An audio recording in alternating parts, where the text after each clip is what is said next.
I find the whole, human experience fascinating. And I have a friend of mine who started a DNA company very similar to what it sounds like you went through. And I did all of my own analysis in terms of recognizing the quality of my mitochondria and how well that I clear neurotransmitters and all of that. And it is, it can be disconcerting when you think, as you said, you're doing something good for yourself and then you're actually fucking with your methylation process and all of the things. So, yeah, I do invite people, if you can, if it's within your budget. And nowadays it's becoming more affordable to just at least do a DNA test and see what your predispositions are.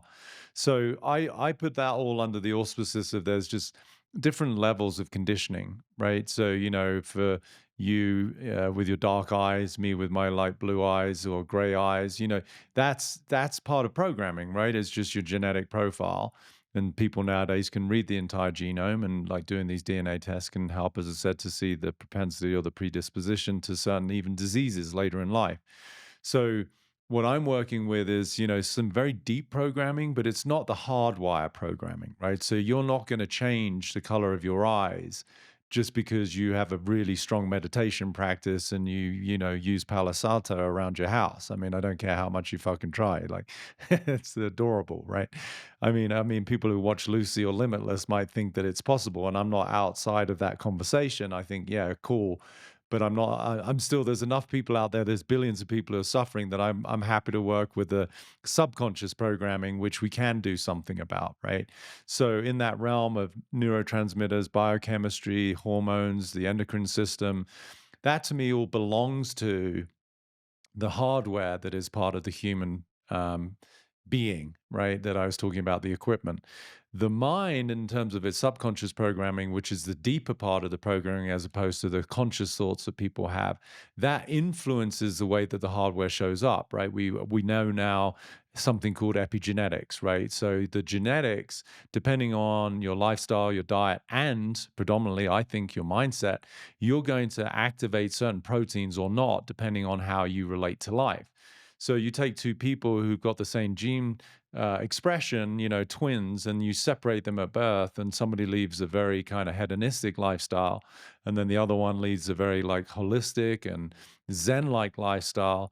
They both might get to the same age of 46. One has kind of a major heart attack and is rushed to the hospital, and the other one might feel a tightness or a shortness of breath on the same day, which was the expression of the same gene, but because of the way that they lived their life, the epigenetic expression of it, it was, the mild version, right? So that's where I feel, yes, we're sort of the old adage of, it's the hand that you're dealt, but then how do you play it? Is where sort of understanding the subconscious patterns can maximize the hardware, right? People often, I can remember being interviewed in London many, many years ago. About the start of my work. This was very early on, and this woman said, "Well, it's very easy for you to say, you're in good shape and you've got good skin." And she was sort of, in a way, complimenting me, but also saying that there was a certain degree of maybe even entitlement to the way that I was speaking. And I said, "You don't understand." I said, "I have, just as you do, probably somewhere close to 3,000 possible iterations of myself based on my genetic profile." Right? Meaning, like, that depending on how I live my life to this point, I'm certainly not the best version of myself, but for sure I'm nowhere near the worst version. Right. But it would have still been based on the same hardware that I was dealt. So that to me really gives people the opportunity to be hopefully empowered and take responsibility for, okay, maybe you do have a predisposition to not process the waste products from your mitochondria very well, or that, it's easier for you to process vitamin D than somebody else. But what are you going to do with it?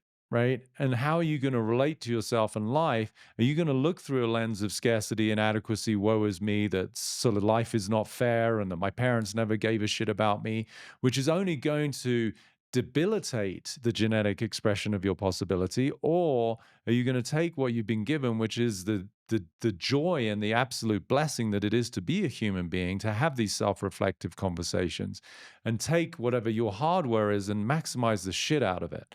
And that's what I'm interested in. So that's where the subconscious, conversations to me are, that's the powerhouse, of how do we either maximize our genetic potentialities, or how do we compromise them based on how we relate to ourselves in life?